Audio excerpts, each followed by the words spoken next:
बाप और बेटे और रुल कुदस के नाम में आमीन। है मेरे खुदा, मैं ईमान रखता हूँ कि तू यहाँ हाजिर व नाजिर है। मैं तुझे सिजदा और अपने सारे दिल से प्यार करता हूँ। तूने मुझे नेस्त से पैदा किया, अपने बेटे की मौत से छुड़ाया, अपने रुल कुदस के फजल से पाक किया। तूने गुजरी हुई रात मुझे सलामत रखा और आज का दिन मुझे बख्शा है। इन और सब बाकी नेमतों के लिए जो तूने मुझे बख्शी हैं, मैं फ़रोतनी से तेरा शुक्र करता हूँ। मैं अपने सब ख्यालात, बातें, काम और दुख तेरे हुजूर पेश करता हूँ। मुझे अपना फजल बख्श ताकि मैं तुझे नाराज़ ना करूँ, बल्कि सब तरह से आज तेरी पाक मर्जी बजा लाऊं। आमीन। मेरे अजीज़ो, आइए हम खुदावंद अपने खुदा का शुक्र करें जिसने आज का ये खूबसूरत दिन हमारी ज़िंदगी में बढ़ा दिया। तो आइए अजीज़ो, हम आज के दिन का आगाज़ बाइबल मुक़द्दस की तलावतों से करें। आज की पहली तलावत मुक़द्दस पौलुस रसूल का ख़त गलातियों की कलीसिया के नाम, उसका दूसरा बाब, पहली से दूसरी और फिर 7वीं आयत से लेकर 14वीं आयत तक। आखिर 14 बरस के बाद मैं बरनबास के साथ फिर यरूशलेम को गया और तीतुस को भी साथ ले गया, और मेरा जाना वही के मुताबिक हुआ। और जो इंजील मैं गैर कौमों में सुनाता हूँ उसे उनके सामने बयान किया, यानी तन्हाई में उनके सामने, जो साहिब एतबार समझे जाते हैं। ऐसा ना हो कि इस वक्त या पेशतर की दौड़ बेफायदा निकले।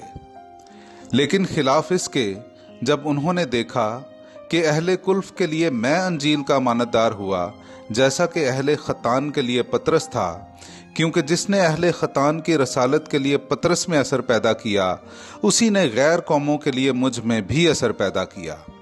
और जब याकूब और कैफा और यूहन्ना ने, जो अरकाने कलीसिया समझे जाते थे, उस फजल को मालूम किया जो मुझ पर हुआ, तो उन्होंने मुझे और बरनबास को अज़रूह शिरकत दहना हाथ दिया, ताकि हम गैर कौमों के पास जाएं और वो अहले खतान के पास।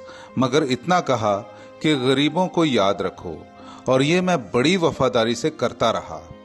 मगर जब कैफा अंताकिया में आया तो मैंने रूबरू उसका सामना किया, इसलिए कि वो मलामत के लायक था, क्योंकि वो पेशतर इससे कि कई शख्स याकूब की तरफ से आए, गैर कौमों के साथ खाया करता था। मगर जब वो आए तो मखतूनों से डर कर पीछे हटा और अलग हो गया, और बाकी यहूदियों ने भी उसकी दो रंगी को कबूल किया, यहाँ तक कि बरनबास भी उनसे उस जाहिरदारी में खींचा गया। जब मैंने देखा कि वो इंजील की सच्चाई के मुताबिक सीधी चाल नहीं चलते, तो मैंने सबके सामने कैफा से कहा कि जब तू यहूदी होकर भी गैर कौमों की तरह जिंदगी गुजारता है, ना कि यहूदियों की तरह, तो गैर कौमों को यहूदियों के तौर पर चलने के लिए क्यों मजबूर करता है। पाकलाम का पढ़ा और सुना जाना हम सब के लिए बाइसे बरकत हो। खुदा का शुक्र हो। मेरे अजीज़ों, आइए हम खुदाउंद अपने खुदा की हमदो तौसीफ करें। मैं आपके सामने पढ़ूंगा ज़बूर नंबर 117। हालेलुया।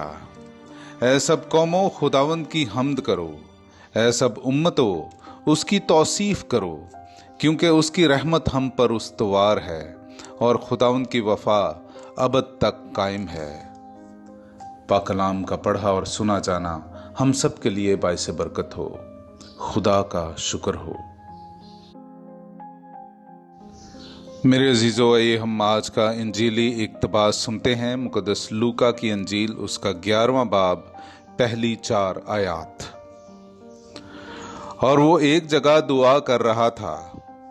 जब कर चुका तो उसके शागिर्दों में से किसी ने उससे कहा, ऐ खुदावंद, हमें दुआ करना सिखा, जैसा कि यूहन्ना ने भी अपने शागिर्दों को सिखाया। उसने उनसे कहा, जब तुम दुआ करो तो कहो, ऐ बाप, तेरे नाम की तकदीस हो, तेरी बादशाही आए, हमारे रोजीने की रोटी रोज़मर्रा हमें दिया कर, और हमारे गुनाह हमें बख्श, क्योंकि हम भी अपने हर एक कर्जदार को बख्शते हैं और हमें आजमाइश में पड़ने ना दे। पाकलाम का पढ़ा और सुना जाना हम सब के लिए बाइस बरकत हो। खुदा का शुक्र हो।